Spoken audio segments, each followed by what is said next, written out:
আজ আমরা একটা এমন লেখা নিয়ে কথা বলবো যা কিন্তু বিশ্বজুড়ে লক্ষ লক্ষ মানুষকে ভীষণভাবে অনুপ্রাণিত করেছে। লেখাটার নাম the power of positive thinking.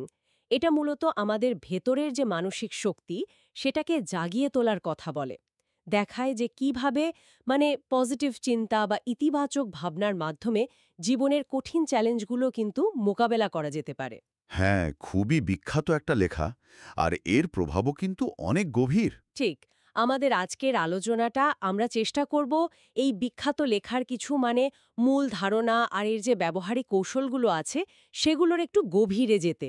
আমরা দেখব এই লেখাটা কিভাবে আমাদের আশাবাদী হতে শেখায় আর মানসিক দৃঢ়তা অর্জনে উৎসাহিত করে। উদ্দেশ্যটা হলো এর আসল বার্তাগুলো ঠিকঠাক বোঝা আর সেগুলো আমাদের জীবনে কতটা প্রাসঙ্গিক তা নিয়ে একটু ভাবা। প্রাসঙ্গিকতার প্রশ্নটা খুবই জরুরি। কারণ সময়ের সাথে সাথে অনেক কিছুই তো বদলায়। একদম। আচ্ছা, এই লেখাটার জনপ্রিয়তা কিন্তু সত্যিই অবাক করার মতো। এটা বারবার জোর দিয়েছে কিসের উপর? নিজের প্রতি বিশ্বাস রাখা, সবসময় আশাবাদী থাকা, আর লেখকের ভাষায় যদি বলি, স্রষ্টার ওপর আস্থা রাখা। এগুলোর মাধ্যমে কিভাবে জীবনে সাফল্য আনা যায় সেটাই মূল ফোকাস। একটা কেন্দ্রীয় ধারণা হলো আমাদের জীবনের সাফল্য অনেকাংশেই নির্ভর করে আমাদের মানসিক দৃষ্টিভঙ্গির ওপর। মানে আমরা কিভাবে ভাবছি সেটার উপর। এই ধারণাটা অনেকের কাছেই বেশ একটা নতুন দিক খুলে দিয়েছিল সে সময়। এখনও দেয়। তা তো বটেই। আচ্ছা, তাহলে আসুন বিষয়টা একটু বিস্তারিতভাবে দেখি।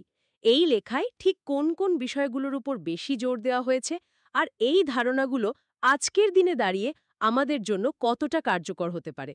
প্রথমেই যে বিষয়টা আসে, যেটা সবচেয়ে বেশি মনোযোগ টানে, তা হলো ওই আত্মবিশ্বাসের ধারণাটা।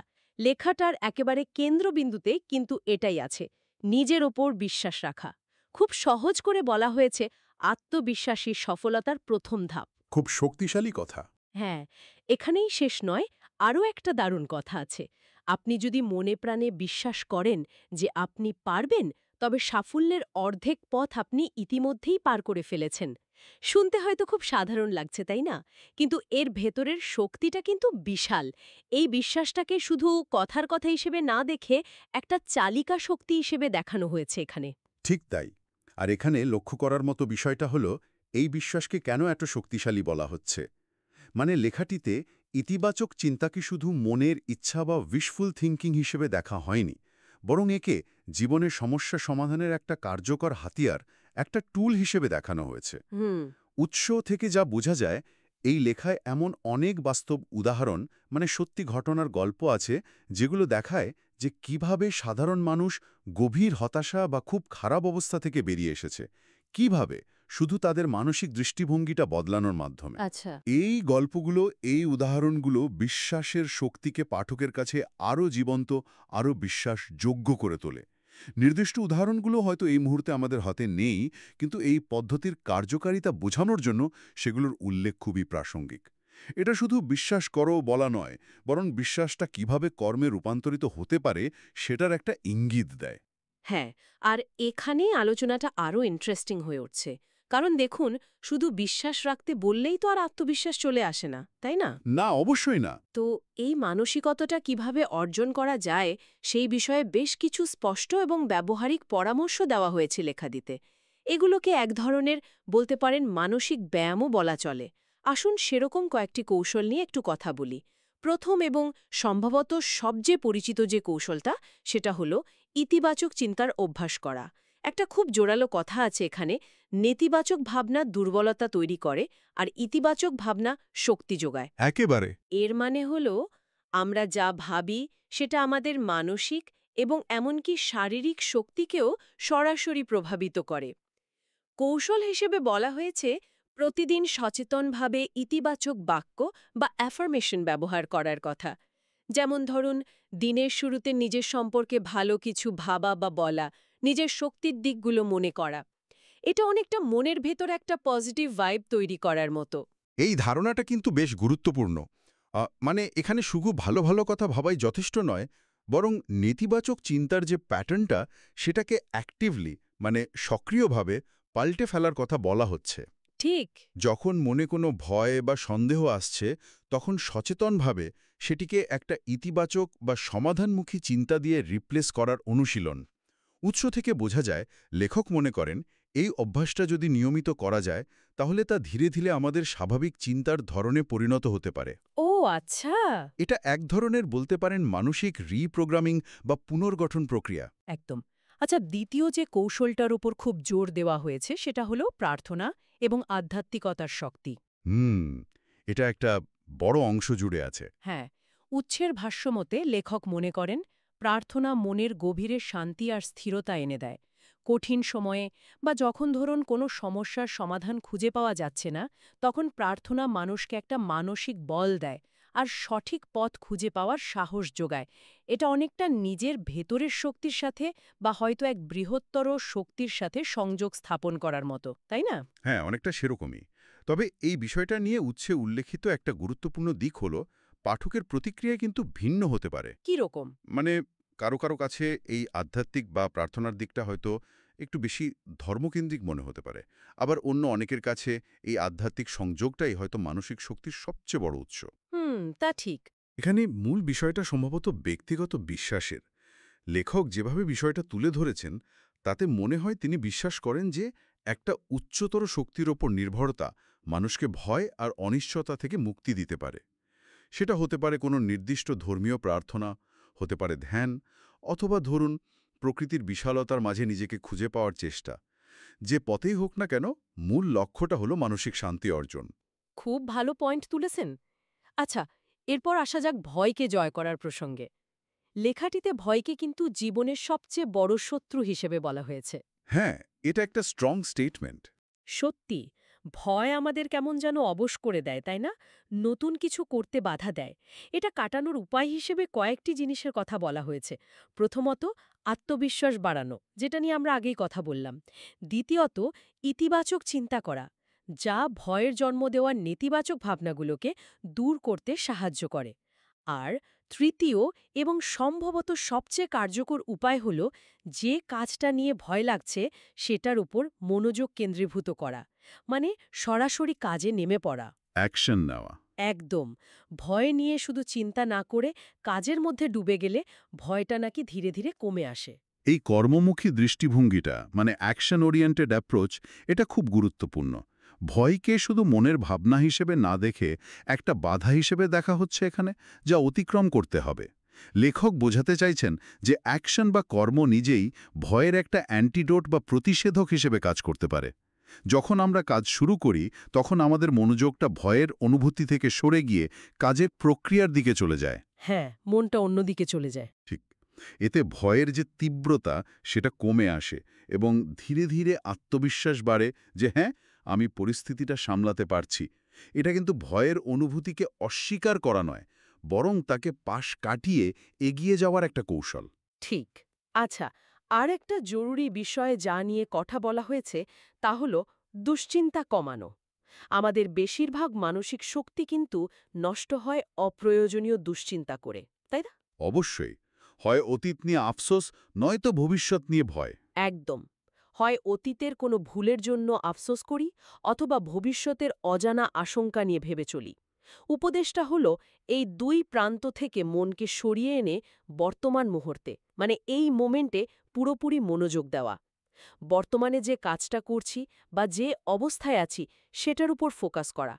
উৎস বলছে এটাই নাকি মানসিক চাপ কমানোর এবং মানসিক শক্তি বাঁচানোর অন্যতম সেরা উপায়। তত্ত্ব বিশেষ করে মননশীলতা বা মাইন্ডফুলনেস চর্চার সাথে খুব ভালোভাবে মিলে যায়। বর্তমানে বাঁচার অভ্যেস যে মানসিক স্বাস্থ্যের জন্য কতটা উপকারী তা তো আজ বৈজ্ঞানিকভাবেও প্রমাণিত। তাই নাকি? হ্যাঁ, লেখাটি হয়তো আজকের পরিভাষা ব্যবহার করেনি, কিন্তু মূল বার্তাটা একই। আমাদের মন যখন অতীত বা ভবিষ্যতের ভাবনায় হারিয়ে যায় তখন আমরা বর্তমানের শক্তিটা হারাই। মনকে সচেতনভাবে বর্তমানে ফিরিয়ে আনার যে অনুশীলন, সেটা মানসিক স্থিতিশীলতা বাড়ায় এবং অযথা শক্তিক্ষয় রোধ করে। একদম ঠিক। এরপর যে ধারণাটি নিয়ে লেখক কথা বলেছেন তা হল অন্যদের সাহায্য করা, মানে নিঃস্বার্থভাবে কোনো প্রতিদানের আশা না করে যখন আমরা অন্যের উপকারে আসি। পরোপকার। হ্যাঁ, পরোপকার। তখন সেটা কেবল তাদেরই ভালো করে না, আমাদের নিজেদের ভেতরের শক্তিও নাকি বাড়িয়ে তোলে। উৎসের ভাষ্য মতে এই পরোপকার এক ধরনের গভীর মানসিক তৃপ্তি এবং আত্মিক শক্তি যোগায়। জীবনটাকে আরও অর্থপূর্ণ মনে হয়। এটা অনেকটা নিজের ছোট গণ্ডি থেকে বেরিয়ে এসে বৃহত্তর কিছুর সাথে যুক্ত হওয়ার মতো অনুভূতি দেয়, তাই না? এটা সত্যিই একটা গভীর ধারণা। দেখুন, অনেক সময় আমরা নিজেদের সমস্যা নিয়ে এতটাই মগ্ন থাকি যে আর চারপাশের বড় ছবিটা দেখতে পাই না। হুম। অন্যের প্রয়োজনে সাড়া দেওয়া বা সাহায্য করা আমাদের সেই সংকীর্ণ দৃষ্টিভঙ্গি থেকে বের করে আনতে পারে। এটা আমাদের মনে করিয়ে দেয় যে আমরা একা নই। আমাদের ছোট ছোট কাজও কিন্তু অন্যের জীবনে একটা পজিটিভ প্রভাব ফেলতে পারে।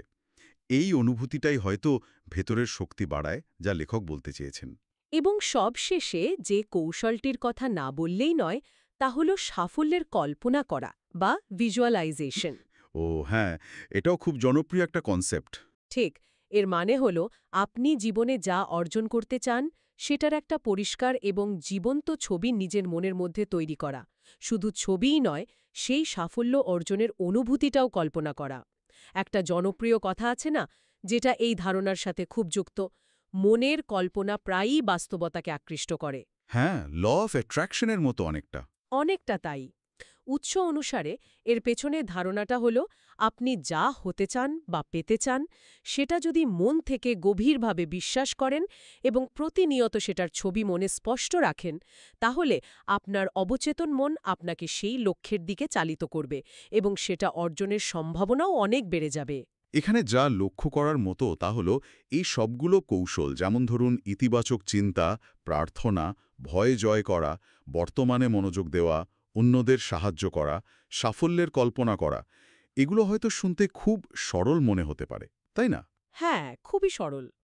কিন্তু এই সরলতার মধ্যেই হয়তো এর আসল শক্তিটা লুকিয়ে আছে। লেখাটির ভাষা অত্যন্ত সহজবোধ্য, আর উপদেশগুলো খুবই ব্যবহারিক। আর সম্ভবত এই কারণেই এটি বিশ্বজুড়ে এত মানুষের কাছে পৌঁছাতে পেরেছে। মানুষ এগুলোকে নিজেদের জীবনের সাথে সহজে মেলাতে পারে এবং অনুসরণ করার চেষ্টা করতে পারে। এর মধ্যে মানে জটিল কোনো তত্ত্বের কচকচানি নেই, বরং দৈনন্দিন জীবনে প্রয়োগ করার মতো কিছু মানসিক অভ্যাসের কথা বলা হয়েছে। হুম।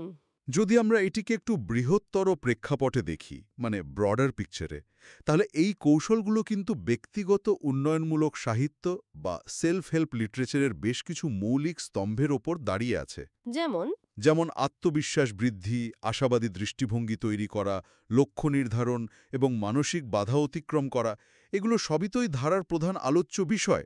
তবে এই লেখাটি এই ধারণাগুলোকে একটা আধ্যাত্মিকতার মোড়কে উপস্থাপন করেছে। হ্যাঁ, এটা ঠিক। আর এটাই হয়তো একে অন্যদের থেকে কিছুটা আলাদা করেছে। এই আধ্যাত্মিকতার ছোঁয়াটা হয়তো অনেকের কাছে এর আবেদন বাড়িয়ে দিয়েছে, আবার কারো কারো কাছে হয়তো কিছু প্রশ্নও তৈরি করেছে। কিন্তু এর মূল লক্ষ্যটা সবসময় ছিল ব্যক্তির ভেতরের যে সুপ্ত শক্তি, সেটাকে জাগিয়ে তোলা। তাহলে পুরো আলোচনার সারমর্মটা কি দাঁড়ালো, মানে মূল কথাটা কি?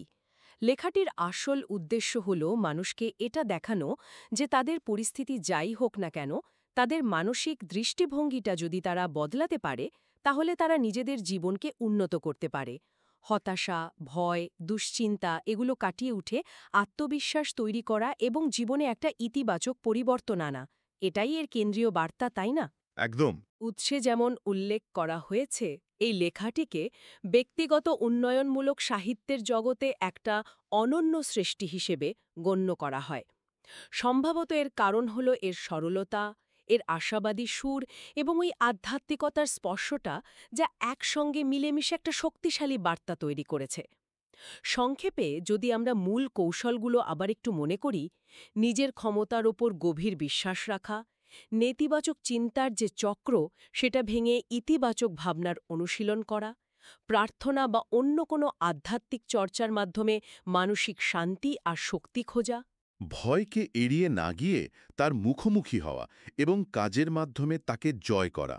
হ্যাঁ, আর অতীত বা ভবিষ্যতের দুশ্চিন্তা ছেড়ে বর্তমান মুহূর্তে বাঁচা, নিঃস্বার্থভাবে অন্যের উপকারে এসে আত্মিক শক্তি অর্জন করা। এবং সবশেষে কাঙ্ক্ষিত সাফল্যের স্পষ্ট ছবি মনে এঁকে সেটাকে বাস্তবে রূপ দেওয়ার জন্য নিজেকে প্রস্তুত করা, ওই ভিজুয়ালাইজেশনের ব্যাপারটা। ঠিক। আলোচনা শেষ করার আগে একটা গভীর প্রশ্ন নিয়ে কিন্তু ভাবা যেতে পারে, যেটাই লেখার একেবারে কেন্দ্রে রয়েছে। বলুন। উৎসে বারবার ওই বিশ্বাসের শক্তির কথা বলা হয়েছে, বিশেষ করে ওই বিখ্যাত উক্তি, আপনি যদি বিশ্বাস করেন যে পারবেন। তো এটা একটা মৌলিক প্রশ্ন তৈরি করে। এই যে মনের বিশ্বাস বা গভীর প্রত্যয়, এটা ঠিক কিভাবে আমাদের বাস্তবতাকে প্রভাবিত করে? ইন্টারেস্টিং প্রশ্ন। উৎস যেভাবে বলছে, এই বিশ্বাস কি সত্যি, মানে রূপক অর্থে হলেও পাহাড় টলিয়ে দিতে পারে? এর পেছনের মনস্তাত্ত্বিক বা অন্য কোনো কার্যকারণ প্রক্রিয়াটা ঠিক কি? অথবা আরও গুরুত্বপূর্ণ প্রশ্ন হল, এই লেখায় যে ধরনের অটল, খাঁটি বিশ্বাসের কথা বলা হয়েছে, যা সত্যি আমাদের কর্মকে চালিত করে, একজন ব্যক্তি নিজের ভেতরে সেই মানের বিশ্বাস কিভাবে গড়ে তুলতে পারে? এটা কি কেবল ইচ্ছাশক্তি, নাকি এর জন্য বিশেষ কোনো অনুশীলন বা অভিজ্ঞতার প্রয়োজন? বাহ!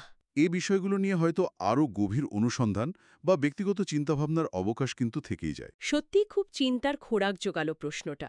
বিশ্বাস আর বাস্তবতার মধ্যে এই যে একটা সূক্ষ্ম অথচ শক্তিশালী যোগসূত্র, তা নিয়ে হয়তো আরও অনেক জানার ও ভাবার আছে আমাদের সবারই। যাই হোক, আজকের মতো আমাদের আলোচনা এখানেই শেষ করছি।